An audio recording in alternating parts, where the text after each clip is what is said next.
बात ध्यान दीजिएगा प्लीज। अब बात करता हूं मैं फर्टिलाइजेशन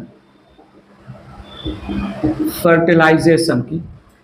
मेल कोन के पास जो माइक्रोस्पोरोफिल्स थे के एक्सिस पर जो माइक्रोस्पोरेंजियम थे के अंदर जो माइक्रोस्पोर मदर सेल थे ने किया मियोसिस बनाया, माइक्रोस्पोर कन्वर्ट हुआ पॉलन ग्रेन में, फिर माइटोसिस करके fuse sailed mature pollen grain बना और fuse sailed mature pollen grain के पास दो मेल गैमेट था, वो मेल कोन से उड़ा, विंड के थ्रू पॉलिनेट हुआ, आके फीमेल कोन के ओव्यूल पर गिरा है।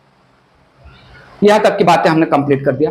और फीमेल कोन के पास मेगास्पोरोफिल के एक्सिस पर मेगास्पोरेंजियम के अंदर न्यूक्लियस में एक सेल मेगास्पोर मदर सेल के जैसा काम किया, मियोसिस करके 4 मेगास्पोर 3 टपक गए, एक मेगास्पोर फंक्शनल मेगास्पोर ने माइटोसिस करके माइटोसिस करके उस फंक्शनल मेगास्पोर ने multicellular mature female gametophyte endosperm बनाया, जिसके पास फ्यू आर्चिगोनिया के अंदर एग सेल था। मेल और फीमेल गैमेट रेडी हो चुके हैं। फर्टिलाइजेशन की बात करते हैं यहां पर, तो देखिएगा,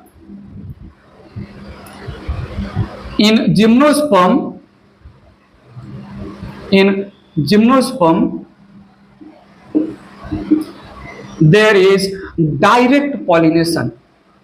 there is direct pollination.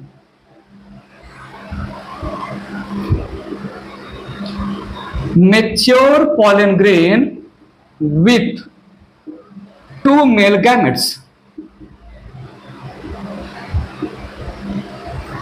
After एनोमोफिलस या आफ्टर विंड पॉलिनेशन, विंड के थ्रू उड़ रहे हैं, after wind pollination directly fall on ovule. Ovule का स्ट्रक्चर मैं बताऊंगा। मैं डायरेक्ट पॉलिनेशन क्यों बोल रहा हूं, क्योंकि एंजियोस्पर्म में जो पॉलन ग्रेन आएंगे वो ओव्यूल पर ना गिर के स्टिग्मा पर गिरेंगे, लेकिन यहां पर स्टिग्मा स्टाइल ओवरी एब्सेंट है। यहां पर तो स्टिग्मा स्टाइल ओवरी की बात ही नहीं हो रही है ना, तो डायरेक्ट ओव्यूल पर होंगे। जब ओव्यूल के अंदर, एंडोस्पर्म के अंदर, आर्चिगोनियम के अंदर एग सेल बन जाएगा, तो जो फीमेल कोन है, जो मेगास्पोरोफिल है, वो लूज होके ओव्यूल को एक्सपोज करेंगे, सो दैट विंड पॉलिनेशन के थ्रू पॉलन ग्रेन ओव्यूल पर डायरेक्ट गिरे। और ओव्यूल तो कवर भी नहीं है कि ओव्यूल के ऊपर जो है ओवरी एक्सेट्रा हो, तो डायरेक्ट पॉलिनेशन होगा। Need your attention. यहां पर आउट ऑफ 2 मेल गैमेट्स केवल एक ही मेल गैमेट फ्यूज होगा। वेल, यहां पर pollen grain germinates on ovule to form pollen tube,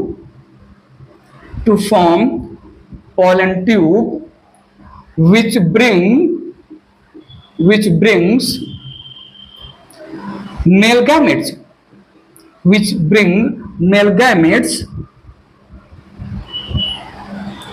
to the archegonium.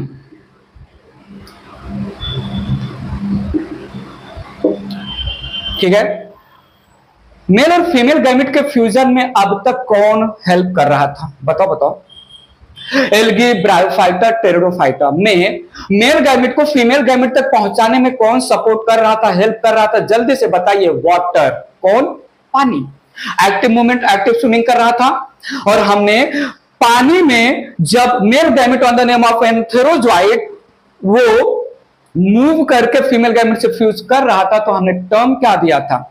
हमने ज़ाइगोगैमेट टर्म दिया था। लेकिन अब यहां पर मेल गैमेट को फीमेल गैमेट के पास, मेल गैमेट को आर्चिगोनिया या फीमेल गैमेट के पास पहुंचाने की रिस्पॉन्सिबिलिटी एक tubular structure, tube like structure pollen tube ने उठाया। तो ऐसे टाइप के फर्टिलाइजेशन को जहां पर मेल गैमेट को ला रहा है फीमेल गैमेट तक, पॉलन ट्यूब हम नाम देंगे साइफोनोगैमिन। ठीक है। और सुनिएगा, यहां पर fertilization of male gamete with female gamete fertilization of male gamete with female gamete brings about by tube-like structure that is pollen tube. This phenomenon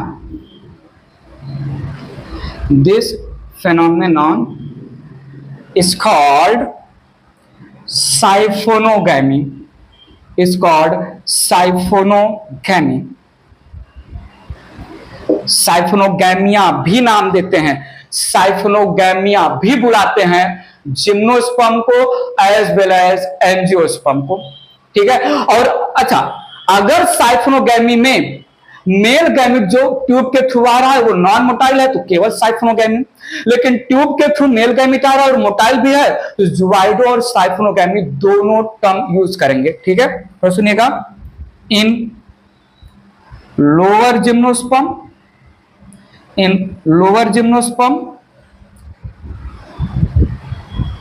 both ज्वाइडोगैमी। ज्वाइडोगैमी का सिंपल मीनिंग, वाटर के लैंग्वेज में ज्वाइडोगैमी का simple meaning male gamete motile flagellated है, simple सी बात है। ज्वाइडोगैमी and साइफोनोगैमी। ऐसा मत सोचिए कि ज्वाइडोगैमी और साइफोनोगैमी मतलब पानी के थ्रू भी नहीं, सिर्फ motile. So motile male gamete pollen tube के थ्रू फीमेल गैमिट तक पहुंचाया जा रहा है, इसलिए ज्वाइडोगैमी और साइफोनोगैमी बोला। सो मेल गैमिट मोटाइल फ्लैजिलेटेड है, खुद वाटर में स्विम करे तब पर भी ज्वाइडोगैमी मोटाइल है। मेल गैमिट मोटाइल है फिर भी वो ट्यूब के थ्रू पहुंच रहा है तब पर भी ज्वाइडोगैमी एंड साइफोनोगैमी, ठीक है। एंड इन हायर जिम्नोस्पर्म, मैं पहले ही लिखा चुका हूं, मेल गैमिट मोटाइल फ्लैजिलेटेड होगा, लोअर जिम्नोस्पर्म में male gamete non flagellated non motile होगा, हायर जिम्नोस्पर्म में, तो हायर जिम्नोस्पर्म में ओनली साइफोनोगैमी, दूल्हे दो। वाह, थोड़ा समझिएगा, कहानी समझिएगा।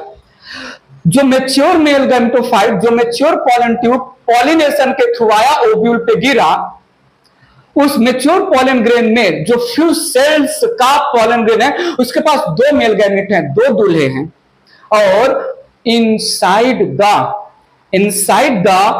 Ovule there is presence of female gametophyte endosperm. Female gametophyte के पास आर्चिगोनियम है और एक आर्चिगोनियम में तो एक ही एक सेल है, दुल्हन एक दूल्हा दो, बड़ी नाइंसाफी है, एक शहीद हो जाएगा। यहां पर बात समझिएगा अच्छे से, हम जो है एंजियोस्पर्म में कहानी के लैंग्वेज में समझेंगे, ये यहां पर सिंपल लैंग्वेज यूज कर रहा हूं, इरेज करके बात आगे बढ़ा रहा हूं।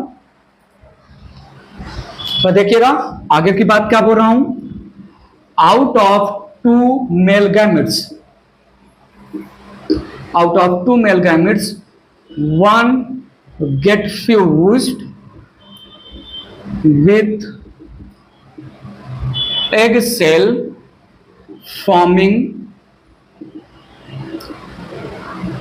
zygote followed by embryo। ये कौन सा मेल गैमेट फ्यूज होगा? ये सब जेनेटिकली और हार्मोनली कंट्रोल्ड होते हैं, ठीक है। Other male gamete degenerated, other ने सेकंड मेल गैमेट बोल दिया, second male gamete degenerated. Double fertilization जैसी एक स्टोरी आएगी, डबल फर्टिलाइजेशन जैसी एक स्टोरी की बात करूंगा मैं, एंजियोस्पर्म में, जिम्नोस्पर्म में नहीं होता है। डबल फर्टिलाइजेशन जिम्नोस्पर्म में एब्सेंट होता है, ठीक है। वेल यहां पर embryo formation followed by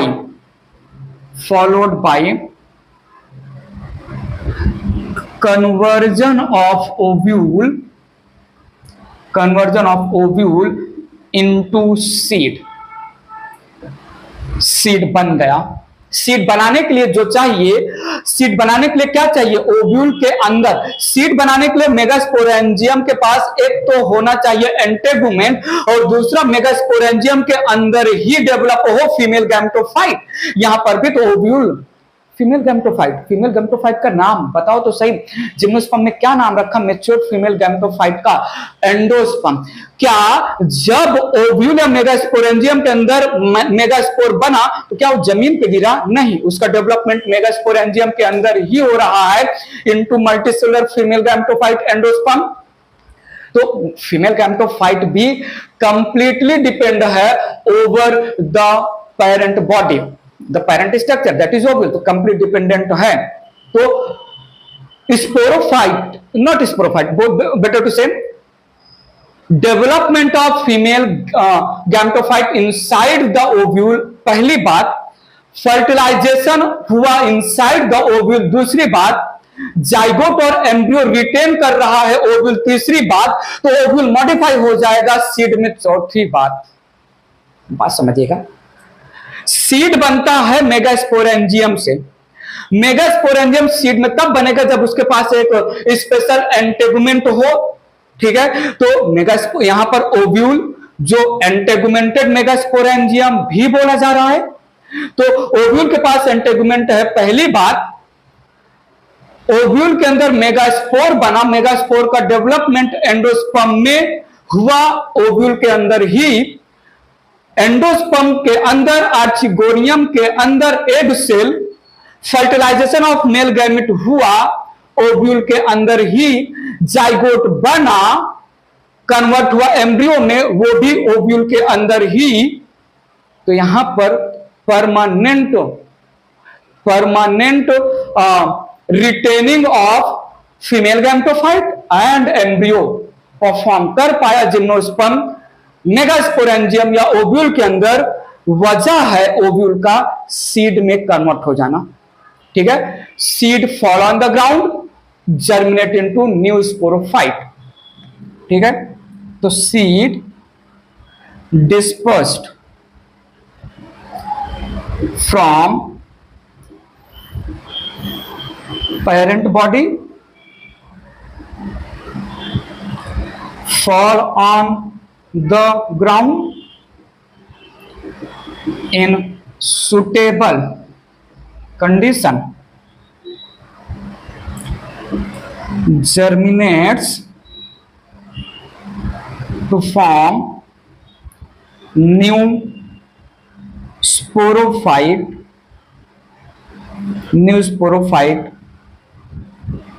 plant body.